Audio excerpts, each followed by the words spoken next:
I was so depressed by my personal relationship with my ex-husband, and we separated, something like that. Normally people don't, talk about that much. And I really wanted to change my life. So it was expensive. So, that's so Korean. Don't get me wrong, I'm not a feminist. Just it's always women. Female, employees, they always do those things, right? I think it's related to Korean nationalism too. 우리 and others, right? So Itaewon is more like others. Yeah, all of others are living there. After the war in 1950s, some people, they couldn't go back to North Korea, where their home. And then some people from abroad, they came back to Korea, but they don't know where to go. They stayed here, this area. So it was like for them, like a home. Koreans like to say, yes, all the drugs and the sex in this country is because of the foreigners, not because of us. There's I think there's that association that goes on. How do people react when you say, I live in Itaewon, I'm writing books about Itaewon. How does your mum look at you and your sister and your friends? Do they to you or do they congratulate you? Yeah, actually they don't really care about what I say writing. If anyone is listening and they don't have a home or friends or family, I think what your book demonstrates is that you can find one, or you can make one, because we all come from different situations, and some people might not know where their home is, or some people might not be connected to their family or their friends as they once were. That can become hard, I think, in the modern world and all of the situations that occur in life.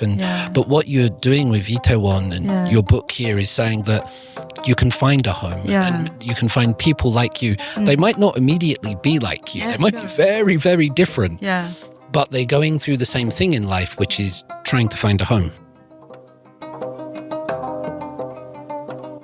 Hello to everybody listening to Korea Deconstructed again. We're back, and this time I'm joined by an author, Miss Kim Mi-young. She has some of the books that she's written here on the table. Her latest one is called 이태원에 삽니다, which translates to something like I live in Itaewon.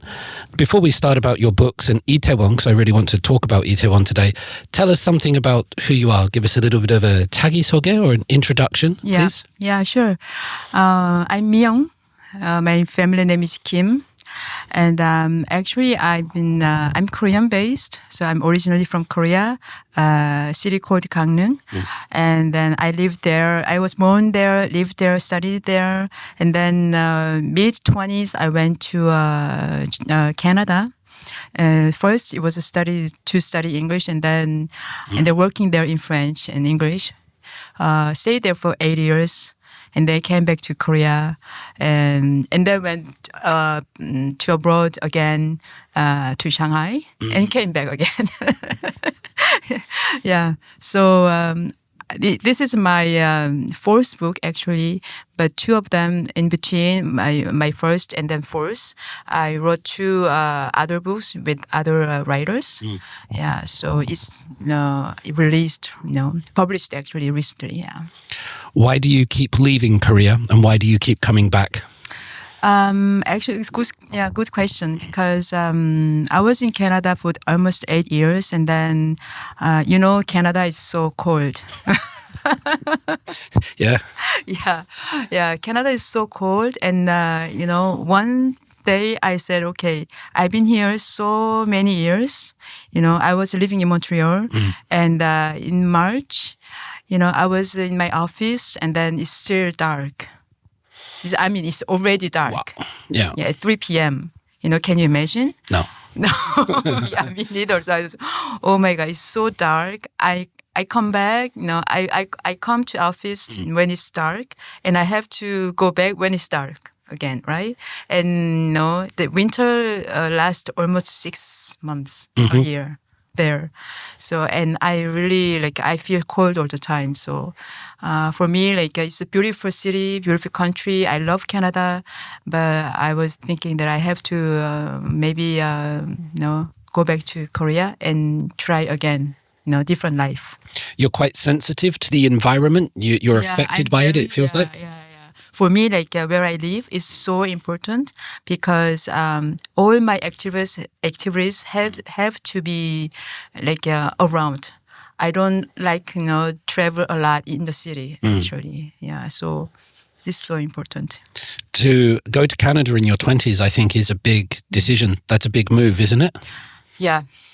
It was a big move, and I thought about that for I think maybe 6 months. Yeah, because after graduation, Korea was really in a bad shape. We had a IMF, and many companies, they just laid out people, and I saw one day the newspaper.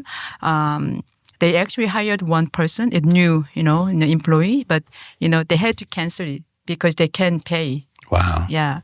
So that was miserable for me, like, oh my gosh. And, I worked in some company, and then at that time, I thought, what can I do after? Because the company in the working life for me was not ideal. Yeah. And I was thinking, okay, should I just live like this way for a long time?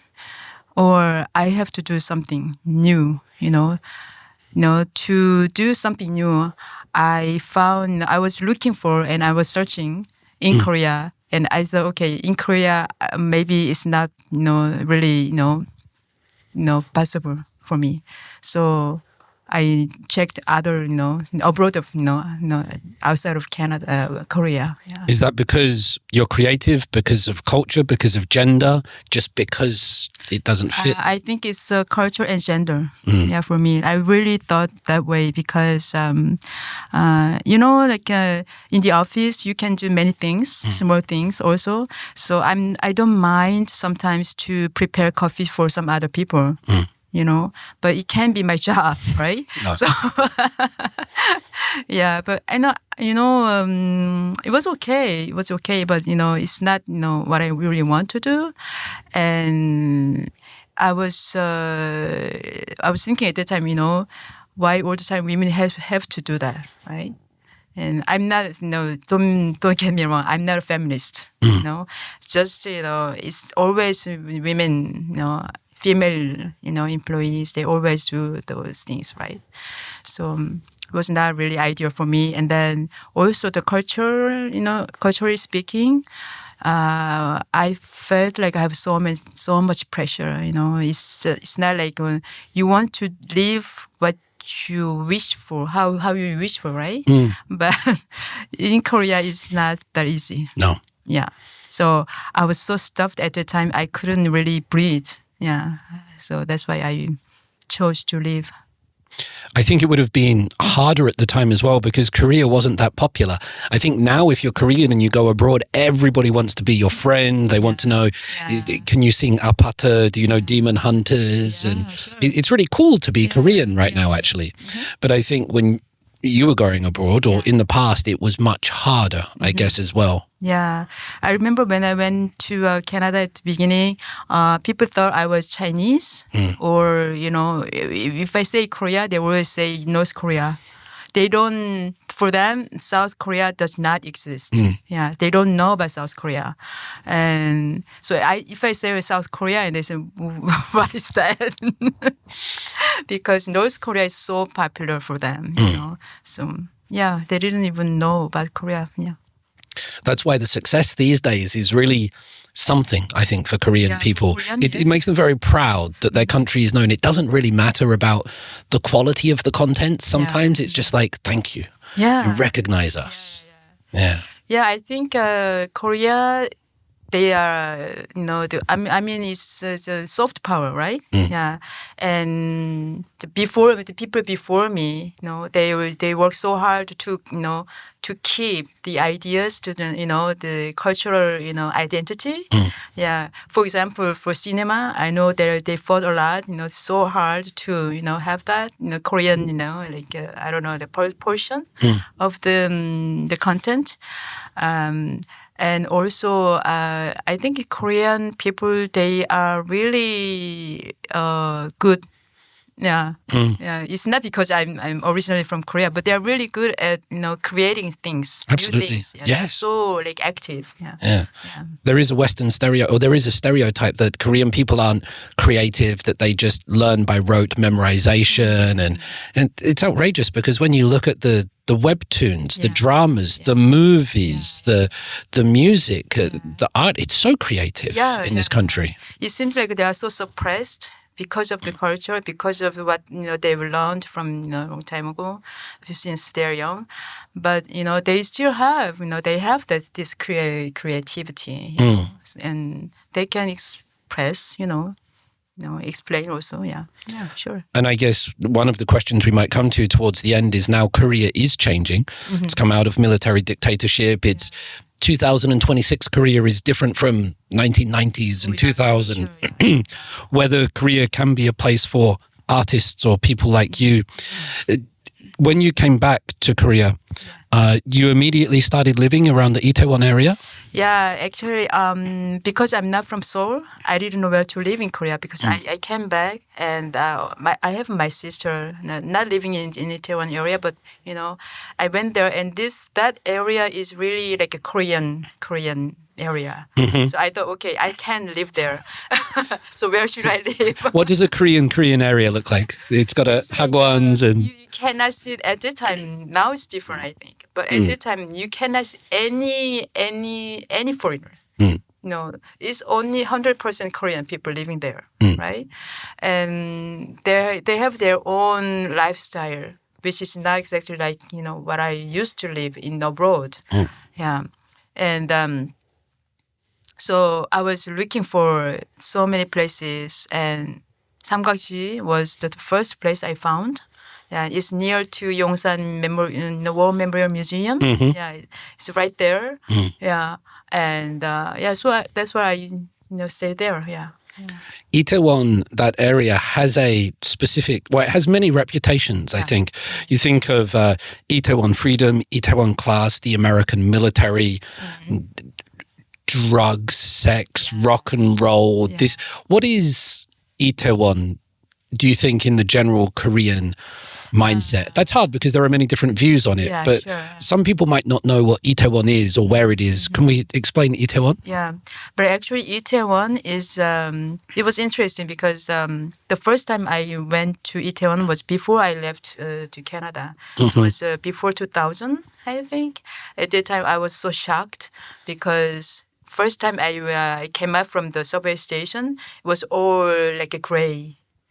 It's not like other city, area of city. Was the subway in Itaewon or Samgakji at the time? At this time it was subway Itaewon. Oh, okay. Just in front of the Hamilton Hotel. Yeah. Like exit 1, I know, very famous. Exit 1 is very famous place. Yeah. Yeah, so I went there and I had a meeting there. It was a New Year to have a New Year's party. But I was early, so I just looked around, and I walked, and in front of me there was 3 African American people who came. They were in teenage. They were teenagers, I think. But very very how to say, very heavy, very tall, they have really like, the, how to say, necklaces? Yeah. You describe it in your book, don't you? Like a big cross. Yeah, big cross, like, a movie or in the music video, right? Yeah, and you know how they walk. Yeah. It's really like, it's not like a Korean person. Yeah. So, wow. So I was like, oh my gosh. And then there are 3. And I just have to pass, and it was like I was so shocked that I couldn't really breathe. Yeah, but anyway, that was the first moment I remember, and so gray. Yeah, but I think people now, the Itaewon is changed a lot. Yeah. People think Itaewon is maybe a freedom place. Yeah, very very open-minded people go there. Yeah, but at the same time, I know there is some dark side too. Yeah, I think the freedom is lovely. I mean, was it JYP that did Itaewon Freedom? I forgot it. There's a famous song that I can hear in my head. I think it's JYP. I'll search it. I feel stupid for not knowing now. But tell me about the freedom of Itaewon. How does that resonate? I think, for me, like freedom is like a unique, you can express yourself, and there's no harm about it. Yeah. And you can just be yourself, and because you cannot do in other places, maybe you can a little bit more exaggerate, yourself. Yeah. And even though you do that, and no one is gonna, blame you. Right? So sometimes it's really nice to be there as, being yourself. But sometimes, see other people, too much of it. Sometimes it's too much. Yeah. You can feel that way. Yeah. Itaewon, you write about it in your book. There's a chapter called Jip, I believe. Jip, yeah. Jip, yeah. Which means house. Is that how you translate? I've only read the book in Korean, guys, to listening to you, so forgive me. It's Jeep in Korean, but I wanted to say more like a home. Yes. Yeah. Not and house. In that chapter, you describe how there is sort of the gay community in Itaewon, and it's right next to the Muslim mosque. And can you say something about that aspect? Because that only, I think, exists in Korea. That only exists in Itaewon. I guess so. Yeah, because you live in England, right? And I was in Canada, and of course, and I have a lot of connections in France too. So having Islamic, like Muslims next to gay bar can be happen. Really, people cannot imagine that. But in Itaewon is possible. Yeah, and they're very peaceful at the same time. So one day I was thinking, why is that? Yeah, why? I think it's related to Korean nationalism too, because Korean people they're all together, right? Korea is Korea. Uri. Yeah. Uri. Yeah. Uri and others, right? So Itaewon is more like others. Yeah. All of others are living there. Yeah. And how do they live? Because it's only the place they can live peacefully. They have to, separate some sections. And I think the way they do it is just have to live together. Yeah. And it's not just the gay community and the Muslims. There's lots of different others there, isn't there? There's the presence of American military, North Korean refugees. Yes, yeah. North Korean refugees. I met some, but not only in Itaewon, but they have also, yeah. It's kind of cool that there's an other village. I mean, it sounds a little bit, I don't know, ghetto or like segregating people or keeping people away. But at the same time, it's nice that there is a space in the city where people can exist, where they can freely go to mosques, go to gay clubs, be themselves. Yeah. Because actually, Itaewon, the main area of Itaewon, and if you go further, and you have Haebangchon too, right? That's right. Yeah. So when I say Itaewon, it's all about this area, Huamdong, Samgaji, even Myeongdong, because historically, this area is like after the war in 1950s, people couldn't go back to. Some people they couldn't go back to North Korea, where their home, and then some people from abroad they came back to Korea, but they don't know where to go. They stayed here, this area. So it was like for them like a home, second home, but became a home, really a real home, right? Yeah, and so other people like foreigners, they all live together like this. I think it's really good, important. Haebangchon was one of the first places I lived in. I lived in Jongno Samga for a few months in a hotel. It's 2005, and then after that, somebody offered me a place in Haebangchon. And I was paying 400,000 won a month, and I had this huge place because it was cheaper, right? It wasn't bad, but Haebangchon, it was the only place in Korea that I could get baked beans and Western. In 2005, you couldn't get baked beans in Korea. And Haebangchon, the name of the place, Haebang means liberation. So it's literally the liberation village. It's the place for the people without a place. Yeah. I think that's what I said. After the war, they couldn't go back, so they stayed here in Haebangchon. And that's true. When I came back to Korea, and I was looking for, now you can find, you have kupang, but at the time, no kupang. Latte de Balia. Go to market. I don't know where. You have to find the place where you can get, the exact ingredient you want to want to have, right? Yeah. So I was, traveling all of Seoul. Like I went to Hannam-dong, I went to Kim's Club. I phoned them, do you have this and that? Yeah, in Itaewon you can find most of the ingredients. Yeah. How do people react when you say Itaewon? Because the way maybe to approach this question is, and it's a little bit sensitive. We spoke about this before we started recording. Itaewon sometimes has a certain association with drugs and with sex, rightly and wrongly, because there's foreigners there. Koreans like to say, yes, all the drugs and the sex in this country is because of the foreigners, not because of us. There's that. I think there's that association that goes on.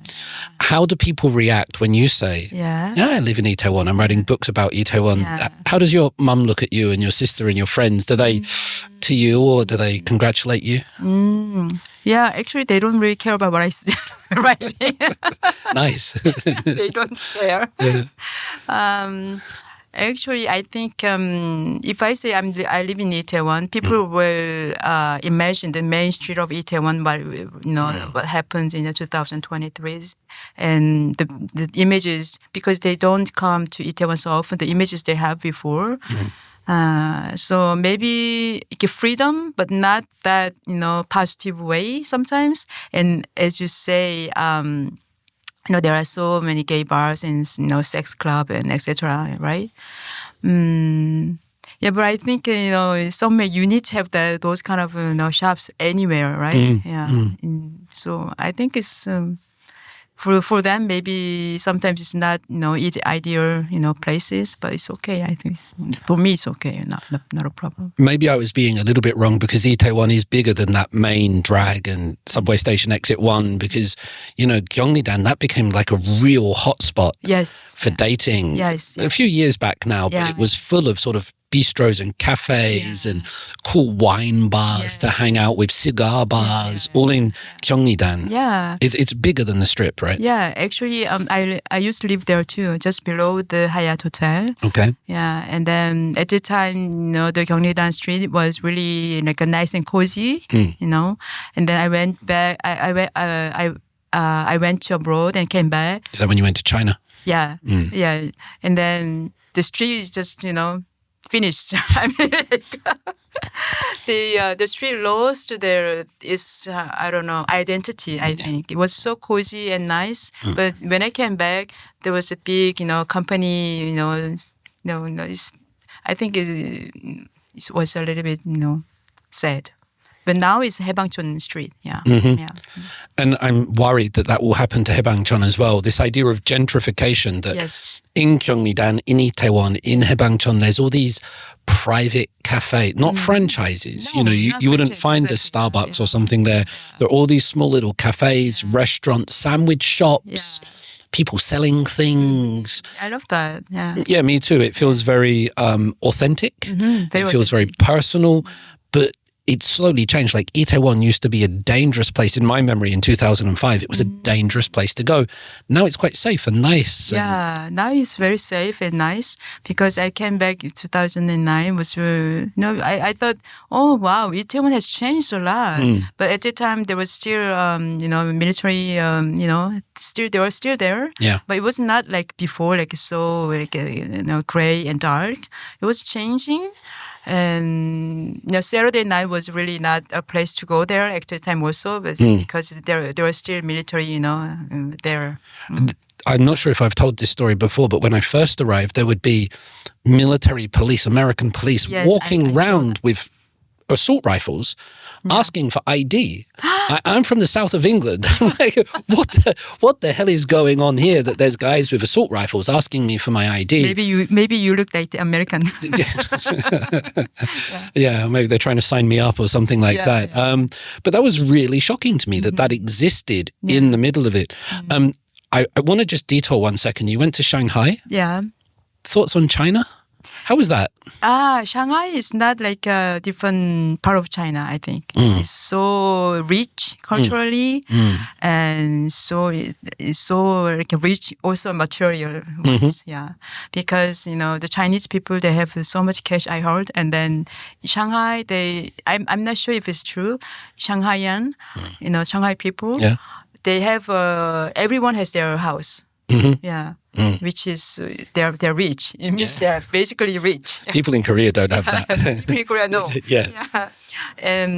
I lived there for family reason. I lived there for 3 years, on and off, and the apartment was really like luxury. We called it compound. It's so beautiful and it's so luxury. But if you go out, and on the street next to your luxury apartment, there's in a dark place. And it's like, what's in the dark place, Mia? Like it's a house. Yeah. Yeah, I was so shocked. What? Is this a house?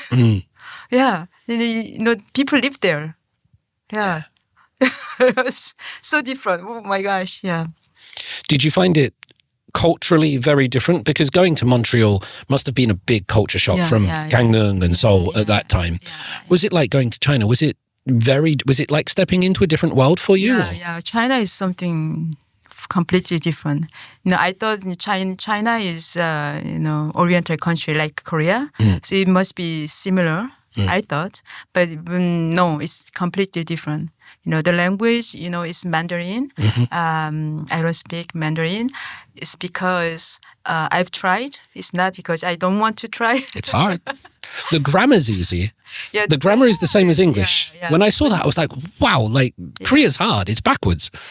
Grammar is easy, but the thing is that, the intonation is so difficult. Yeah.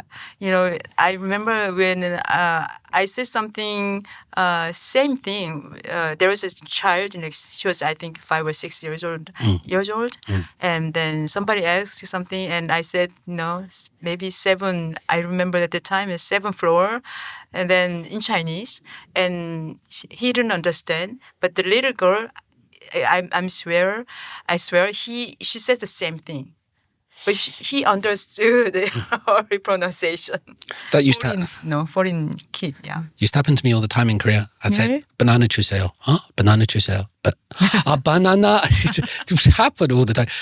I've got one about this, Myung. I went to Home Plus to buy some honey. Oh, okay. I'm embarrassed to tell this story, right? Okay. Because it's about pronunciation. I went to the shop to buy some honey because I like honey in my coffee rather than sugar. Yeah. And so I asked the woman working there, 혹시 굴 어디 있어요? 굴? 굴. 나는 아침 커피마다 굴에 넣어요. 맛있어요. And I said to her, I put honey in my coffee every morning. That's what I thought I said. And she said to me, 굴 넣었다고요? You put honey in there. I said, 맛있어요. 먹어보세요. Yeah, I try it. And so she looked at me really funny, and then she took me. You know where she took me? I can guess. It wasn't to the honey section. She showed me the oyster sauce. Of course. Of course. And I had this, for at least 2 minutes, this Korean woman believed that foreigners put oyster sauce in their coffee. Yeah, I could see her mind just looking at me like, you can't do that. Pronunciation is hard. Pronunciation is so hard, and the intonation was even worse. Yeah, it's even harder. I mean, the Chinese one. Chinese, yeah. So I said, okay, no. And I wrote in my book also, the first time I learned Chinese was when I was in university. And the professor asked me to pronounce Coca-Cola in Chinese. I remember reading that, yeah. Yeah, I said Coca-Cola. I mean, he said, the intonation, Coca-Cola, something like that. Yes, I said exactly the same thing. But he said, no, it's not that. Okay. I'm kidding. You're very honest in your book, Myung. Yeah. Is that hard? Because what you write about, being a young woman studying at university and going through that, and more recent experiences and friends telling you stories. And I think that's quite hard, isn't it? Is it hard to be a writer and put so many of your personal stories in this collection? Because for those that don't know, it's not just about Itaewon, it's actually about you, isn't it? Yeah. The first book is even harder. it was even harder for me because I have much of my personal stories I put in my first book, and the second book I thought I didn't really have to do it because I already talked about it in my first book, but they still wanted to hear, so I said okay, of course I have to. When you write, it's always personal, right?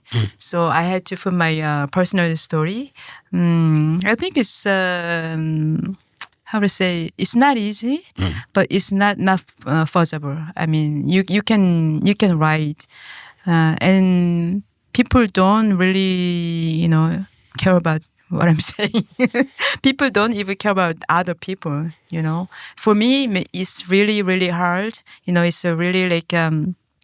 But sometimes the things that I want to hide, but other people, they don't really care. Yeah. For them, it's not the big deal. It's not a big deal. What are some examples of the hard things to write about or to reveal? For example, I was so depressed by my personal relationship with my ex-husband, and we separated, something like that. Normally, people don't, talk about that much. Me neither. I don't really, like publicly, speak out. It's just when I write, I think it's important to be. It's important to be honest. There is some degree of honesty, right? Yeah, but you need to still think about, feel that I'm writing my own story is honest. Yeah.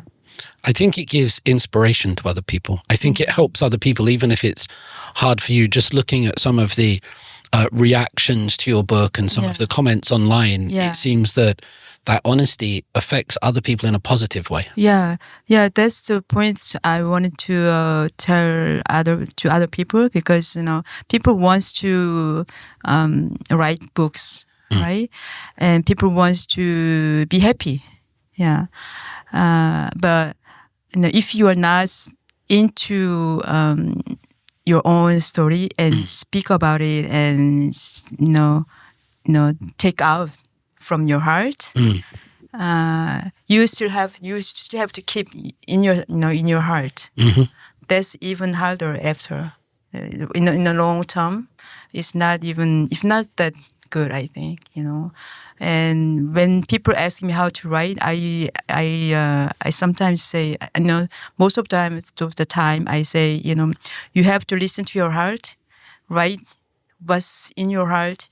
Don't just fear, just write, just like go really like freely, write freely.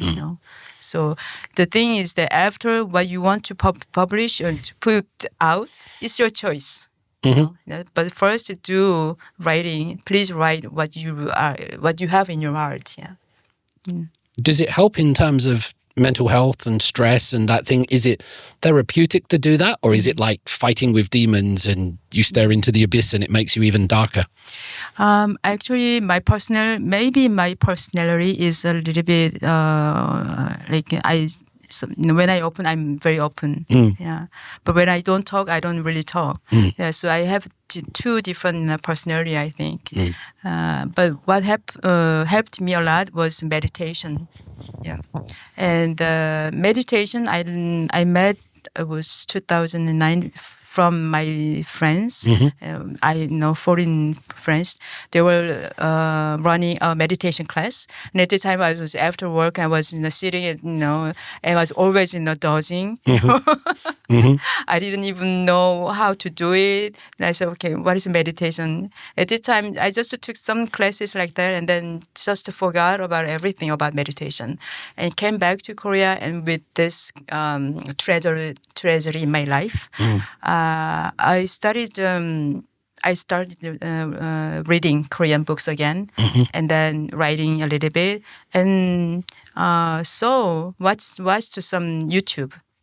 And there were so many contents about meditation, and so I was so curious about that, and I went one day I found that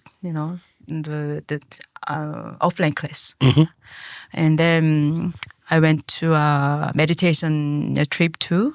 And that helped me a lot. Where did you go on a meditation trip? In Jeju Island. Okay. Yeah. There was some program like that. And with Korean people or foreigners or mixed? Yeah, there was Korean people, And I really wanted to change my life. So it was expensive. That's so Korean. Changing your life is expensive in Korea. Changing life, it was so expensive. But, I will do just once and then I will see if I can be really changed or not. Yeah. So then I can, I can learn if it was scam or the real thing. Yeah. Was it the real thing? Yeah, for me, it was a real thing. Yeah. It depends. It's up to you, actually. It's how you accept the situation. I've heard some people talk about meditation in that you're not meant to close your eyes fully. You're meant to concentrate on a question. You're meant to look at the ground in front of you. Can you give us an idea, just very briefly, of how you meditate or what you do? Because it sounds like just shut your eyes and don't think about anything. That's impossible. Yeah. And that's not meditation. You know what? Actually, the first time I was thinking, okay, I want to know more about meditation. I went to Gyobo. That's also so Korean. I went to Gyobo. And then I found some books. Yeah. And then, okay, the meditation. Okay, so how do I meditate? How do I meditate, And then there was some books about it. And then, okay, And then I watched YouTube and like I said, I took the classes and etc. But now I know what's meditation. Meditation is, concentrating to yourself. Yeah. And then just, trying to find your peace of your mind. And in order to do that, you can do any kind of things, but not like, uptight. Not like uptight position all the time. It's not the way how you do it. You have to be relaxed first. In order to be relaxed, sometimes you have to move your body first. Your body, your physical, appearance. No, not appearance. Physical, the body is so important for your meditation. Yeah. Because you are your body and spirit. Yeah. Agreed. Yeah. So your body has to be relaxed to go into yourself, to deeper. Yeah. One of the best things for mental health is exercise, I think. Exercise. It's really weird, but it helps so much. You exercise and then you just sit down, cool down, and then just close your eyes. It's easier. Not just, sitting and close your eyes and then you think, okay, I have to meditate, I have to remove something. No, it does not happen. It's impossible. Yeah. I was just on television talking about temple stays and Buddhist culture. Is it religious for you? Is there a religious or spiritual aspect to you for meditation? Or is it completely atheist, pragmatic? I think it depends on how they do temple stay, actually. Because just the meditation as well, I mean. Is there a religious aspect to it for you, or is it just... For me, no. It's not about religion, It's not about, religious thing. It's just to focus on yourself, which is so important in these days, especially these days. Yeah. We are so, how to say, there are so many things around us, right? And then the environment is, changing so fast, and you have so many materials around you, and you just have to shut down your eyes sometimes. You have to go in different places, completely be yourself. Yeah. So it's not about religion. Any trips to fortune tellers? You go to Kyobo to get books on meditation.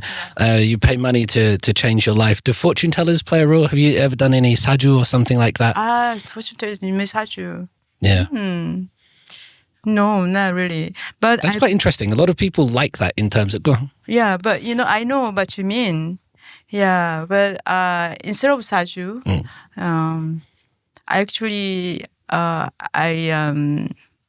I tested myself. The first time I asked about me was 2019, and I said, "Okay, who am I? What kind of person I am?" That's a dangerous question. Yeah, a very, very dangerous question. But it was my first time asking to myself. Yeah, really. And at this time, I said, "Okay, why am I here? Why this kind of situation happened? Or what causes like the actual problem, right?" Problem is not a problem, but so it was first time, and I was curious about myself. So I had a lot of tests. Like what's the psychology test? There are so many tools, right? So I could learn about me. Yeah. That was really good. Not the sachu. Like getting to know yourself. Yeah. Making yourself known to who you are. Yeah. Spending time with yourself. Because I was struggling all the time. In some part of my characters. I couldn't understand why I am like that. But with that test, I could understand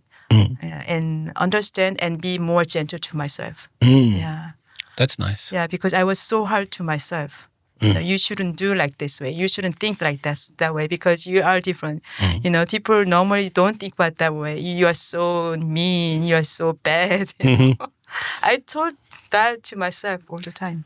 I sent you a link of Sonulhan Yorampam when she was in this, the psychologist, Lee So-hyun. Yes. And I didn't know any of this story when I sent you that link. I just wanted to give you an example of what this podcast is. And it was Sonulhan Yorampam, the psychologist, when she was in here, she told me, people always say, love yourself. And she said, that's complete bullshit. She didn't say that, but she said it's wrong because you should just not be nasty to yourself because we're really nice to other people. In society, we go around and we say, hi, how are you? And we're very polite to other people, but to ourselves, we can be horrible. You're stupid, you failed, you didn't do right. And so it was her, she told me that just don't be nasty to yourself. And then from there, don't hate yourself and then maybe try to be a friend with yourself. And then the third stage, if you can love yourself, that's great. Yes. But you can't start there. Yes. That was the big question to myself, to me also. And one of my friends, he was really into meditation. And he said, you need to love yourself. So I said, okay, what is loving myself? How do I love myself? How can I do it? Yeah. But he said, you can just rub your, hands. You can do like this. And it sounds so stupid, right? But it really works. Physically comforting yourself. Physically, you just touch your body. Yeah. Hug yourself. It's so helpful. It's not like a stupid thing, really. And like I said, during that trip, in a meditation trip in Jeju, I really found that, oh yeah, that's true. I have so many different characters. We all have different aspects, of ourselves. We are so many us, right? And that, I realized that. And so since then, I never really, blame myself. You shouldn't do it like that. No, it's finished. Yeah. It's still part of you. Yeah. It's a part of me, and you can hate somebody, you can just, say things, but, unless you don't really hurt them, right?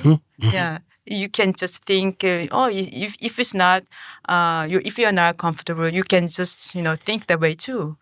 Yeah, because you are you, so... And you're a multitude of things. You're not just one MBTI. You're not just one blood type or even one name, but many different things. Yeah, exactly. As you've gone through that transition, Myung, do you find it easier to live in society or harder? I think it's easier because it's how that's what I learned. It's how you accept yourself. It's don't think about the society around you.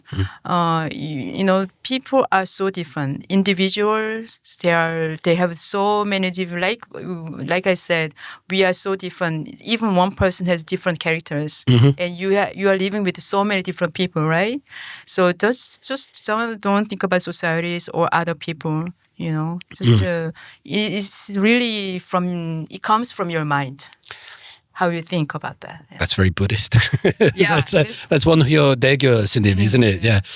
This might be a weird question, and I'm not sure how you think about it, but you spoke about not really fitting in with the society here, the culture, the gender aspects, the making coffee, and so you went away, you came back in Shanghai. Yeah.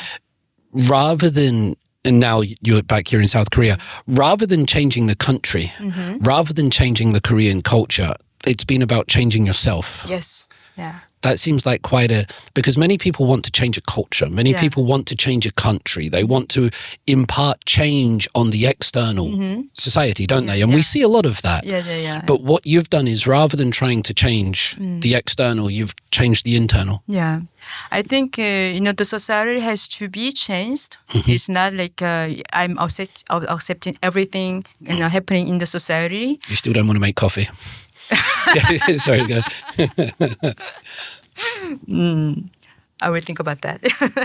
I don't mind anymore because it's just small things among the many, many, good things, So for me, okay, you want me to make coffee? Okay, no problem.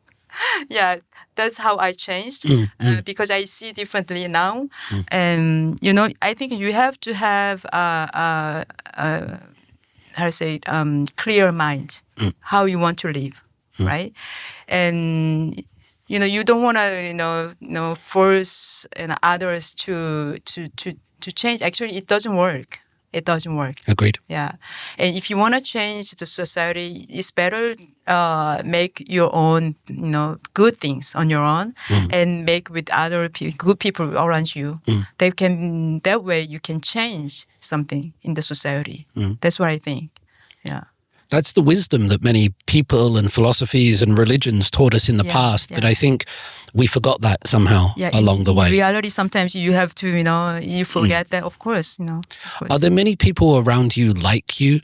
I mean, are you unique amongst Korean women of a certain age and stage in life where you're going through that? Do you think this reflects a broader general change in Korean society? I think so. Yeah, I think the Korean society has been changed a lot because people are changing. Yeah, because since 2009, I think I've seen a little bit of change. At the time, it was really, really slow still. But now, young generation like 20s and 30s and even 40s, they have their very clear ideas about life. That's what I found. They are so they like philosophy. They want to have their own style of life. Different from before. That's what I found. And they have traveled more, and different education. I think. Yeah, that makes a little bit of change. Yeah, I think. And maybe as well different material conditions. Yes, yeah. Now most people have their own smartphone, SNS accounts. And, so fast. And in the past, we all just had to used to watch the same one TV together. Yeah. Newspaper, anyway, all the materials are, like this, papers. But now you can find all the information that you'd like to have, right? Yeah. So you can build your empire. And that's what you're doing with this book. Just to say something about this, because we said it's really personal and there's lots of great stories in there. I love how it's all sectioned up. What do you think are some important parts of this book that you want to give to people or people should read, or some of the stories in there? Can you give us a few nuggets or treasures? Yeah, the Itaewon Is My Home. I live in Itaewon. I've been in Itaewon more than 15 years on and off. And actually, at the beginning, it was for me, it was really hard place to live with. Because I was abroad and I was in a foreign community for many, many years. I've been even, speaking English, Korean.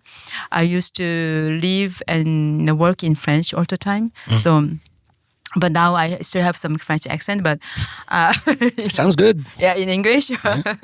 Yeah, and but Itaewon is really good place to to find yourself actually, because it's so diversity here, and there are so many different culture. You know, Itaewon area, there is elder people. They were in Itaewon for since long time ago. Yeah. And there are new generation too. They just came to Itaewon, having a new business or a new life, and they are foreigners.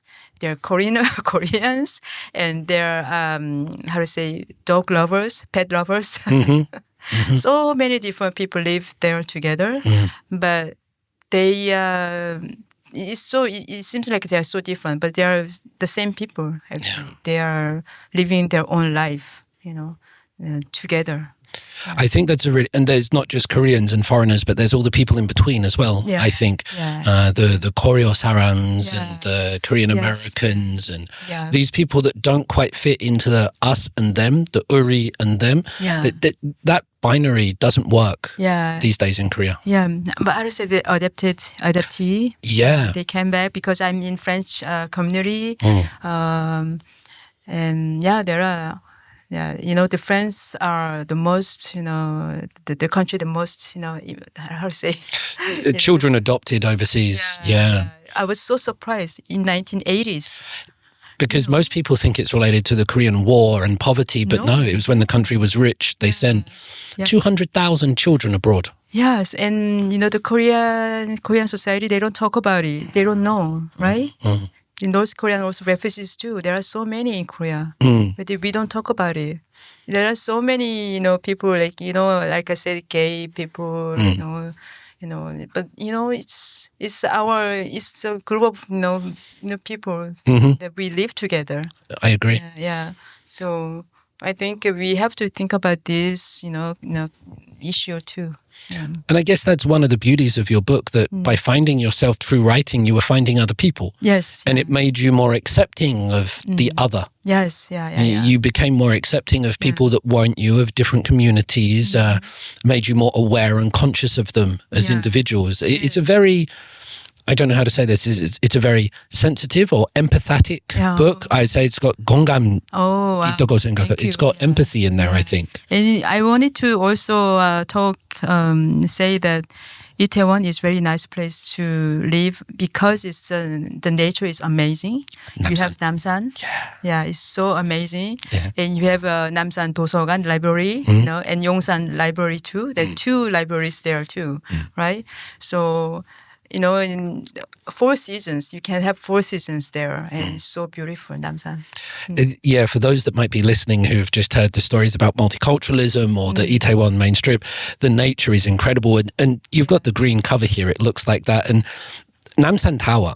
It's not called Namsan Tower officially, is it? It's called something different. But we Tower, Namsan Tower, Seoul Tower. Seoul Tower, maybe. But we all call it Namsan Tower. Namsan Tower, It's such an iconic part of Korea. Not just Seoul, but that Namsan Tower. It's just, and it looms over. It's almost sort of spiritual or godlike. I've been out many times late at night or early in the morning, and we all look up at Namsan Tower, take a drag of the cigarette. You're like, it's religious almost. Because sometimes you feel like sometimes I feel so depressed. Sometimes we all have this kind of emotion, right? And when I see at nighttime, when I see Namsan Tower, the tower is there. It's still there. It's still there. I live here. I'm underground, right? I'm still in the earth. Okay, good. It's not, when I was young, when we were driving to sort of our hometown and that, we used to play the game Dover Castle, and it would be who can see the castle first as you're driving down, and it was always a game in the car. Like, there it is. It's similar with Namsan, isn't it? Once you can see that, it's like the North Star. Like you walk and then you have a really small space between the, and you bricks and you see the Namsan Tower. Wow. Great. And it takes us out of the online world into the physical world, the reality, the nature. Really important. The nature is amazing. Over there.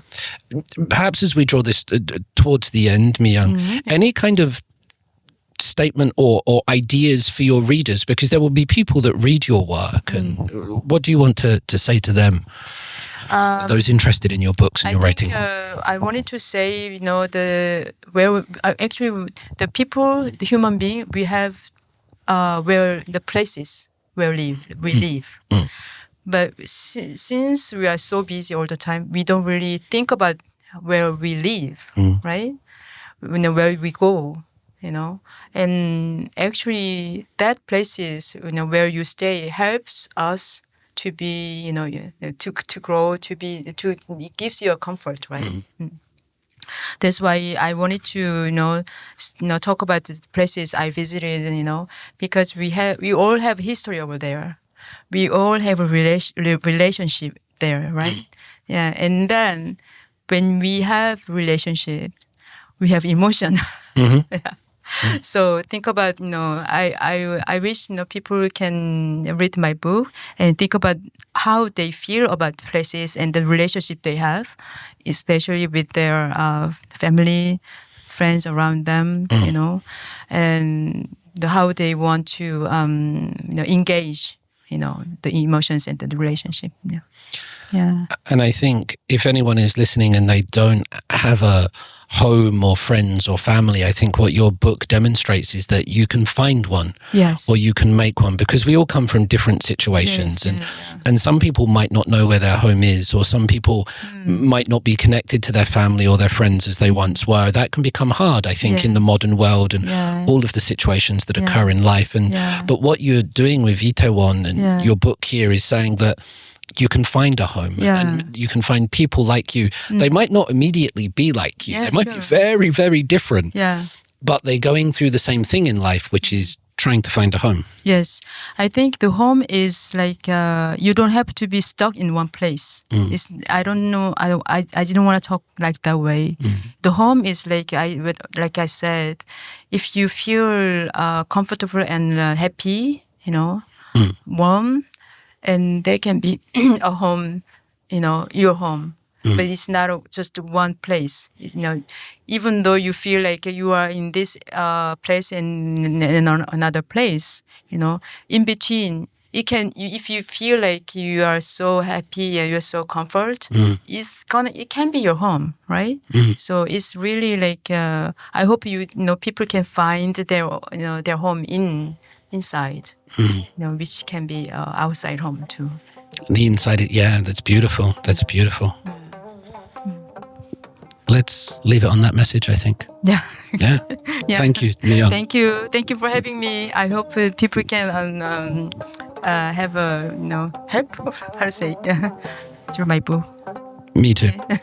Ladies and gentlemen, that was Kim Mi-young. Her latest book is 이태원에 삽니다.